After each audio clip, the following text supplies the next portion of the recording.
BRK news managing editor Chidambar గారు కూడా ఉన్నారు. అంటే ఉగ్ర దాడి అనగానే దాని ఏదో ఒక వీరోచితం అని చాలా మంది భావిస్తుంటారు కానీ బట్ అది ఒక పిరికిపంద చర్య అన్నది మాత్రము మనం రిపీటెడ్ గా చెప్పాల్సిన అవసరం మనకు అనిపిస్తుంది. ఎందుకంటే నిజంగా వాళ్ళు ధైర్యవంతులైతే యుద్ధం చేయాలనే ఉద్దేశమే ఉంటే రండి కొట్లాడదామని ఎప్పుడూ భారతదేశం సిద్ధంగానే ఉంటుంది. అది ఉగ్రవాద అయినా సరే, పాకిస్తాన్ ఆర్మీ అయినా సరే, ఎవరైనా సరే. కానీ ఇవాళ పిరికిపంద చర్యలాగా నిజంగానే భారత్కి సంబంధించిన సైనికుల దుస్తుల్లో వచ్చి అక్కడ ఎలాంటి ఆయుధాలు లేని వ్యక్తులని, అందులోనూ ఫ్యామిలీస్ ని అలా కాల్చి చంపడం అన్నది చూస్తే దాని పిరికిపంద చర్య కాకుండా ఏమని చెప్పాలి. అంతేకాకుండా ఇదే సందర్భంలో మనందరము ఒకటే విషయం చెప్పాలి. అందరము ఒక్కటేని చెప్పడమే కాదు, మనందరం ప్రభుత్వానికి తోడుగా ఉన్నామని చెప్పాలి. ప్రభుత్వం ఏ నిర్ణయం తీసుకున్నా, ఎలాంటి కార్యాచరణకు సిద్ధపడినా సరే మేమందరము సంసిద్ధంగా ఉన్నామని చెప్పాల్సిన అవసరం కనిపిస్తుంది. ఒక భారతీయుడిగా నాది కూడా ప్రభుత్వానికి ఒకటే విజ్ఞప్తి.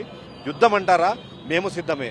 యుద్ధం కోసం మీరు ముందుకు వెళ్తారా, దానికోసం మేము ఏ త్యాగానికైనా సిద్ధంగా ఉన్నాము. ఓకే, నేను ఆయుధాన్ని పట్టి నేను అక్కడ కాల్పులు జరపలేను, కానీ అక్కడ ఉన్న సైనికులకు ఆసరాగా తాగునీరు అందించడానికి సిద్ధంగా ఉన్నాను అని చెప్పడానికి మాత్రం ఇవాళ ఖచ్చితంగా ఒక భారతీయుడిగా గర్విస్తున్నాను. ఇక్కడ కులం ఉందా, మతం ఉందా, లేకపోతే వాళ్ళ ఉద్దేశం ఏందని పక్కన పెడితే మన మీద దాడి జరిగింది, మన భారతీయుల మీద దాడి జరిగింది. మన భారతీయుల మీద దాడి జరిగే క్రమంలో భారతీయ సార్వభౌమాధికారం మీద దాడి జరిగిందన్నది మాత్రం ప్రతి ఒక్కరు గుర్తుపెట్టుకోవాలి.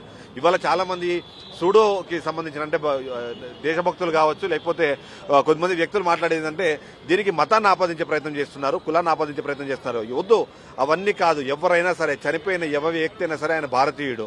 ఆ రోజు అక్కడికి వెళ్ళింది ఎందుకు వెళ్ళాడు? ఆయన ఆహ్లాదంగా ఉన్న దాన్ని ఆస్వాదించడానికి వెళ్ళాను, కానీ అక్కడ జరిగిన దాడి తర్వాత ఇవాళ అసూలు బాసిన పరిస్థితి ఉంది.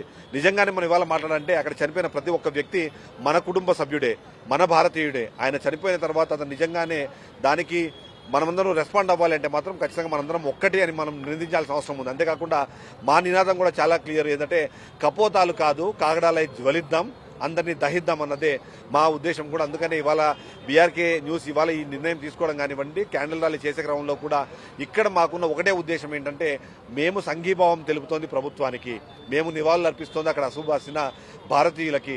మేమందరం ఒకటే, మనందరం ఒకటిగా ముందుకు వెళ్దాము, ఒక్కటే మనందరము ఖచ్చితంగా ముందుకు వెళ్దామనే ఉద్దేశంతోనే మనం వెళ్తున్నాం. కాబట్టి ఈ ఒక క్లియర్ సిగ్నల్ ఇవ్వడానికి, ఆ మెసేజ్ ఇవ్వడానికి మనం ఇవాళ ఈ కార్యక్రమాన్ని చేపట్టాం. ఈ కార్యక్రమంలో చాలా మంది పార్టిసిపేట్ చేశారు, చిన్నపిల్లల దగ్గర నుంచి పెద్దవాళ్ళ వరకు. ఇప్పటికి ఇక్కడికి వచ్చిన వాళ్ళ ఎవరైతే ఉన్నారో వాళ్ళందరికీ రాజకీయాలు కాదు, రాజకీయ పార్టీలు కాదు, వాళ్ళందరికీ ఒకటే ఉద్దేశం ఉంది. మనందరం ఒకటే, మేమందరం ఒకటే. ఇదే నినాదాన్ని, ఇదే విధానాన్ని మనం ముందుకు తీసుకెళ్లాలి.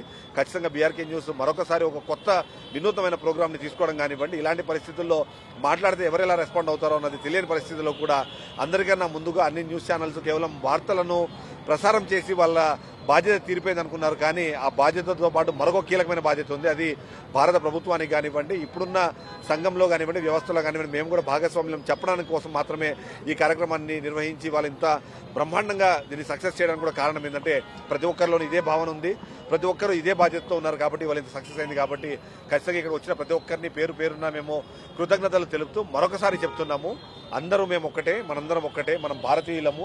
మన మీద జరిగిన దాడి ఏదైనా సరే దాన్ని ఖండించడానికి, దాన్ని నిర్మూలించడానికి మనందరం సిద్ధంగా ఉన్నామని చెప్పి మరొకసారి చెప్పాల్సిన అవసరం కనిపిస్తుంది. Thank you.